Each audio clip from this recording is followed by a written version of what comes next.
정말 기이한 퍼즐 같아요. 네, 그렇죠. 한쪽 기사에서는 시중에 풀린 돈, 즉 통화량이 4,430조 원으로 사상 최대라고 하는데 바로 옆 기사에서는 기업도, 가게도, 심지어 은행까지 전부 돈이 없다고 아우성이거든요. 맞아요. 돈이 역대급으로 많다는데 다들 돈이 없다는 거죠.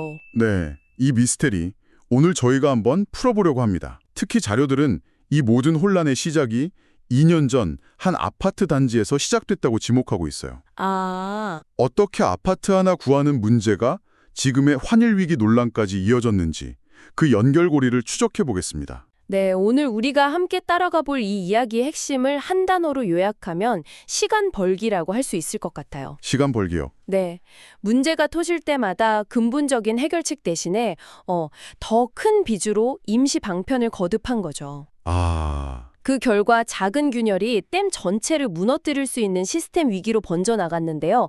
말씀하신 대로 모든 것의 시작은 2022년 말 둔촌주공이라는 대규모 재건축 단지였습니다. 그럼 바로 2022년으로 가보죠. 자료에서 모든 문제의 시작이라고까지 표현한 둔촌주공 사태.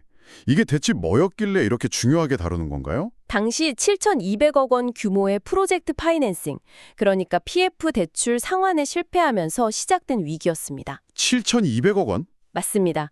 당시 금리는 계속 오르고 있었고 부동산 시장은 얼어붙고 있었어요. 둔촌주공이 자금을 조달해야 하는 시점에 시장이 완전히 경색되면서 그 큰 돈을 구하지 못한 겁니다. 아, 이게 그냥 한 사업장의 문제가 아니었어요. 만약 둔촌주공이 무너지면 PF 시장 전체에 대한 불신으로 번져서 다른 건설사들까지 연쇄적으로 도산할 수 있다는, 공포감 있었군요. 네, 그 공포가 시장을 지배했죠. PF 시장 전체의 위기를 상징하는 사건이 된 거예요. 시장이 얼어붙어서 생긴 문제라면 시장 원리에 따라 가격이 조정되거나 사업성이 재평가되는 게 순리 아닌가요? 그렇죠. 그런데 자료를 보면 정부가 둔촌주공 구하기에 나섰다고 표현하더라고요. 바로 그 지점이 오늘 이야기의 첫 번째 분기점입니다. 시장의 고통스러운 조정을 용납하는 대신 정부가 인위적으로 시장에 개입하는 길을 택한 거죠. 어떤 식으로요? 방법은 사실상 모든 규제를 한 번에 다 풀어버리는 것이었습니다. 잠깐만요. 모든 규제를 풀었다고요? 자료에 나온 내용들을 보니 정말 파격적이던데요. 네, 8년짜리 전매 제한을 1년으로 줄이고 실거주 우리무까지 없앴다고요? 맞습니다. 이건 사실상 이 집 사서 단타 매매해도 좋다고 국가가 공인해준 셈 아닌가요? 시장을 살리는 걸 넘어 투기를 조장한 것처럼 들리는데요. 정확한 지적이세요. 시장에서는 바로 그렇게 받아들였죠. 와, 거기에 더해서 중도금 대출이 안 되던 것도 가능하게 바꿔주고 집값의 70%까지 대출받을 수 있도록 LTV 규제도 풀었어요. 70%까지요? 네. 심지어 1주택자가 집을 처분해야 한다는 의무까지 없애서 다주택자들도 들어올 수 있게 문을 활짝 열어준 겁니다. 본질은 간단해요. 더 많은 빚을 낼 수 있게 해줄 테니 제발 이 집을 사서 위기를 넘겨달라고 유도한 거죠. 결국 더 큰 빚으로 기존의 빚을 막는 일종의 폭탄 돌리기가 시작된 순간이군요. 그렇죠. 를 키워버린 셈이네요. 네, 시장의 실패를 정부가 더 큰 부채로 덮어버린 문제의 이연, 즉 미루기가 공식적으로 시작된 겁니다. 하지만 그렇게 억지로 눌러놓은 문제는 결코 사라지지 않죠. 결국 다른 더 약한 고리에서 터져나오게 됩니다. 그렇게 풍선을 한쪽을 누르니 다른 쪽이 붉어져 나온 셈이군요. 맞습니다. 그 다음 터진 곳이 바로 새마을금고 뱅크런 조짐이었고요. 그렇습니다. PF 부실 문제는 덮어뒀을 뿐 사라진 게 아니었으니까요. 금리가 계속 오르면서 부동산 PF에 공격적으로 투자했던 새마을금고의 대출 연체율이 급증하기 시작했어요. 아, 연체율이요. 네. 일부 금고가 위험하다는 소문이 퍼지자 예금자들이 내 돈을 떼일 수 있겠다는 공포감에 돈을 인출하기 시작한 거죠. 이게 바로 뱅크런 위기입니다. 여기서 정부가 또다시 개입하는군요. 자료를 보니 둔촌주공 때와 똑같은 카드를 꺼내들었다고 하던데요. 네, 바로 유동성 공급이요. 또요? 네, 대자비처럼 똑같은 방식이었습니다. 먼저 정부가 나서서 새마을금고 예금은 얼마가 됐든 전액 보증하겠다고 발표해서 사람들을 안심시켰어요. 일단 안심을 시키고 동시에 5대 시중은행과 선호은행 같은 국책은행들을 동원해서 약 7조 원에 달하는 긴급자금을 투입했습니다. 7조 원이면 엄청난 돈인데 어떤 방식으로 지원한 건가요? 새마을금고가 가진 채권을 담보로 잡고 은행들이 단기자금을 빌려주는 환매조건부 채권 RP 매입이라는 방식을 썼습니다. RP 매입이요? 이 돈으로 예금 인출 요구에 대응하게 해준 겁니다. 일단 급한 불은 껐다고 볼 수 있죠. 7조 원이라는 막대한 자금을 투입해서 급한 불을 껐으니 그럼 새마을금고 문제는 해결된 것 아닌가요? 전혀 아니었습니다. 오히려 문제를 더 깊숙이 숨겨버리는 결과만 났어요. 그 결과는 처참합니다.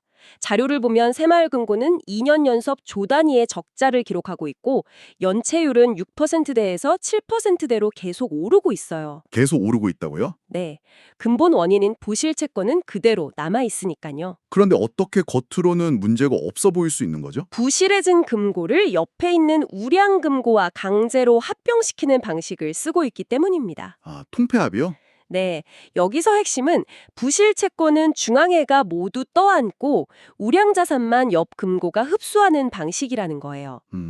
장부상으로는 문제가 사라진 것처럼 보이죠. 자료에서는 이걸 두고 분식회계나 다름없다고 아주 강하게 비판합니다. 분식회계. 겉으로는 멀쩡해 보이지만 속으로는 계속 고마 터지고 있는 상황인 거군요. 바로 그겁니다. 듣고 보니 이 긴급 지원이라는 게 일회성 조치가 아니었다는 점이 정말 중요해 보이네요. 자료에 따르면 이 RP 매입, 그러니까 단기자금 지원 대상이 네, 새마을금고를 넘어 농협, 수협, 증권사까지 계속 확대되고 있다고요. 바로 그 점이 문제가 개별 금융기관의 부실을 넘어 시스템 전체의 스트레스로 번지고 있다는 명백한 증거입니다. 상황이 심각해지자 최근에는 긴급 여심제도라는 새로운 안전장치까지 마련됐어요. 긴급 여신제도요. 네, 이건 금융기관이 진짜 위기에 처하면 다른 담보도 필요 없이 고객에게 빌려준 대출 채권 자체를 담보로 채권을 담보로요? 네, 중앙은행인 한국은행에서 직접 돈을 빌릴 수 있게 해주는 제도예요. 중앙은행이 직접 나선다는 건 정말 최후의 수단 같은 느낌인데요. 맞습니다. 특히 모바일 뱅킹 시대에는 뱅크론 속도가 상상할 수 없이 빠르기 때문에 이에 대응하기 위한 조치라고 설명은 하죠. 네네. 하지만 뒤집어 보면 그만큼 우리 금융 시스템의 취약성에 대한 우려가 크다는 걸 정부와 중앙은행 스스로 인정하는 셈이기도 합니다. 여기서 다시 처음의 미스테리로 돌아가게 되네요. 이렇게까지 정부와 중앙은행이 나서서 돈을 계속 푸는데 왜 시장에서는 돈 구하기가 하늘의 별 따기라고 하는 걸까요? 통화량이 4,430조 원이라면서요. 맞아요. 그게 바로 경제학에서 말하는 유동성의 함정에 빠진 겁니다. 유동성의 함정? 네, 수도꼭지를 최대로 틀어서 물을 쏟아붓고 있는데 그 물이 마른 논밭으로 흘러가 작물을 키우는 게 아니라 밑빠진 독으로 전부 새어 들어가고 있는 형국이죠. 풀린 돈이 생산적인 투자로 이어지는 게 아니라 기존의 부실을 막고 빚을 돌려막는 데 전부 흡수되고 있기 때문이에요. 그러니까 시중에 돈이 넘쳐난다고 하는데 정작 내주택담보대출 이자는 역대급으로 오르는 이 기이한 현상이 바로 그 때문이군요. 네. 그럼 그 돈은 다 어디로 가고 있는 겁니까? 네, 바로 그 결과로 주택담보대출 변동금리의 기준이 되는 코펙스 금리는 3년 내 최고 상승폭을 기록하면서 영끌족의 이자 부담을 키우고 있는 거고요. 아유. 기업들은 더 심각합니다. 높은 이자를 주겠다고 해도 돈을 구하지 못해서 아우성이에요. 아, 정말요? 자료를 보면 내년에 만기가 돌아오는 회사채의 규모만 91조 원에 달하는데 이 중 33조 원이 당장 1분기에 올려 있습니다. 91조. 거대한 시한폭탄이 째깍거리고 있는 것과 같네요. 네, 그렇습니다. 이런 거시적인 지표들이 실제 우리 삶에 미치는 영향은 어떤가요? 자료에 나온 부동산 개발사나 일반 주택 소유자들의 사례를 보면 정말 심각하던데요. 네, 부동산 호황기에 잘 나가던 개발업체들의 매출은 반토막이 났고 새로 문을 여는 것보다 닫는 곳이 훨씬 많아졌어요. 심지어 국내 3대 부동산 개발사로 꼽히는 곳들마저 생존을 걱정하는 처지라고 하니까요. 신규 사업은 전부 중단됐고 기존 사업장 공사대금을 제때 지급하지 못하는 일까지 벌어지고 있습니다. 공사대금을 못 준다는 건 정말 심각한 신호인데요. 그렇죠. 자료에 나온 한 사례가 이 시장의 절박함을 아주 잘 보여줍니다. 대우건설이 한 개발사로부터 다른 현장의 공사비를 받지 못하게 되자 이미 사람들이 입주해서 살고 있는 송도의 한 대규모 아파트 단지에까지 가압류를 신청한 사건이에요. 네, 내가 살고 있는 아파트에 건설사가 가압류를 걸었다고요? 바로 그겁니다. 얼마나 황당하겠어요. 그만큼 건설사들도 절박하다는 뜻입니다. 개인들도 마찬가지 상황이겠죠, 그럼? 물론입니다. 금리가 오르면서 이자를 감당하지 못해 경매로 넘어가는 부동산 물건이 1년 새 30% 넘게 급증했습니다. 30%나요? 네. 특히 수도권의 임의 경매 신청 건수는 이미 작년 전체 수치를 넘어섰다고 해요. 저금리 시기에 무리하게 대출을 받아 자산을 구입했던 사람들이 금리 상승의 직격탄을 맞고 쓰러지고 있는 겁니다. 결국 둔촌주공에서 시작된 부채 돌려막기가 새마을 군고를 거쳐 시스템 전반으로 퍼지고 네. 이제는 기업과 개인들의 삶을 직접적으로 위협하는 단계까지 온 거군요.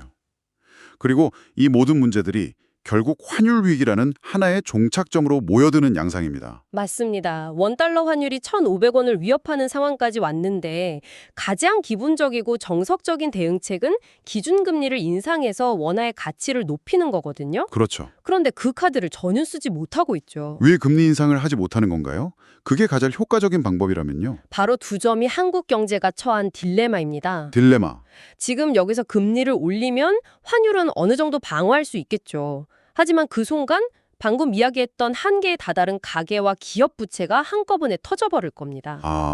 환율을 잡으려다 경제 전체가 붕괴할 수 있는 진퇴양난에 빠진 거군요. 네, 바로 그겁니다. 그래서 금리 인상이라는 전공법 대신 다른 모든 수단을 총동원하고 있다는 거군요. 네. 자료를 보니 정말 상상할 수 있는 모든 방법을 다 쓰고 있더라고요. 심지어 삼성전자나 현대차 같은 민간 기업을 불러서 달러를 풀어달라고 읍소했다는 표현까지 있던데 그게 참 이게 정부가 할 수 있는 조치라고는 믿기지 않을 정도입니다. 절박함의 표현이라고 봐야죠. 처음에는 국민연금의 외환시장 개입을 요청했지만 더 이상 여력이 없는 상황이고요. 네, 말씀하신 대로 수출 대기업들을 불러 모아 달러를 시장에 풀어달라고 부탁하기도 했습니다. 은행들에는 외화 건전성 규제를 완화해 줄 테니 달러를 공급하라고 압박하고 있고요. 그중에서도 가장 위험해 보이는 조치가 있던데요. 단기 투기성 자본 유입을 막기 위해 뒀던 규제까지 풀었다는 내용이요. 이건 좀 위험한 도박 아닌가요? 맞습니다.